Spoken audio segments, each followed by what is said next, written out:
బులెటిన్లో breaking news చూస్తున్నాం. జనసేన అధినేత ఆంధ్రప్రదేశ్ డిప్యూటీ సీఎం పవన్ కళ్యాణ్ నేడు పిఠాపురంలో పర్యటించనున్నారు. ఈ పర్యటనలో జాతీయ గ్రామీణ ఉపాధి హామీ పథకం నిధులతో నిర్మించిన మినీ గోకులాన్ని పవన్ కళ్యాణ్ ప్రారంభించనున్నారు. ఇక రాష్ట్ర వ్యాప్తంగా నిర్మించిన 12,500 గోకులాలు ప్రారంభించబోతున్నారు. ఇక మున్సిపల్ పాఠశాలలో ఏర్పాటు చేసిన సాంప్రదాయ సంక్రాంతి వేడుకల్లో పాల్గొని స్టాల్స్ ను పరిశీలించనున్నారు పవన్.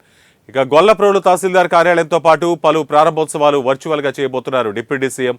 ఆ తర్వాత బహిరంగ సభలో ప్రసంగించనున్నారు.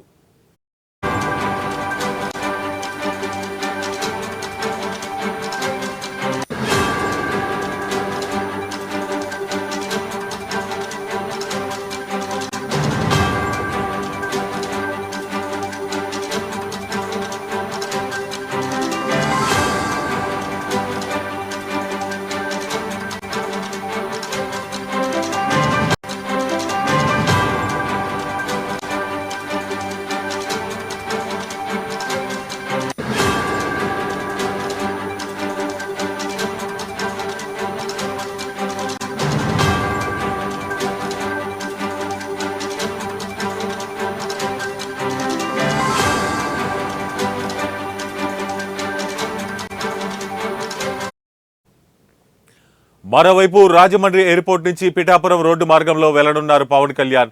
అలాగే తొలిసారిగా ఆయన ఏడీబీ రోడ్లో వెళ్తారట. గతంలో కత్తిపూడి మీదుగా రాకపోకలు సాగిస్తూ వచ్చారు పవన్ కళ్యాణ్. కానీ 2 రోజుల క్రితం జరిగిన ప్రమాదంలో 2 యువకులు మృతి చెందడంతో ఇక నుంచి తాను కూడా అదే రోడ్డులో ప్రయాణం చేస్తానని, ఏడీబీ రోడ్డు పనులు త్వరగా పూర్తయ్యేలా చూస్తానని డిప్యూటీ సీఎం పవన్ కళ్యాణ్ హామీ ఇచ్చిన విషయం విదితమే. ఏడీబీ రోడ్డు ప్రమాదంపై స్పందించిన పవన్ కళ్యాణ్ ఈ ప్రమాదంలో యువకుల మృతి బాధాకరం. కాకినాడ రాజమహేంద్రవరం మధ్య ఏడీబీ రోడ్డు బాగా దెబ్బతింది. గత 5 ఏళ్లలో ఈ రోడ్డు గురించి పట్టించుకోలేదు. మృతుల కుటుంబాలకు 5 లక్షల ఆర్థిక సాయం అందిస్తాం. ఇక నుంచి పిఠాపురం పర్యటనకు గోతులతో కూడిన ఏడీబీ రోడ్డు గుండా వెళ్లాలని నిర్ణయించుకుంటున్నారంటూ డిప్యూటీ సీఎం పవన్ కళ్యాణ్ వెల్లడించిన విషయం తెలిసిందే.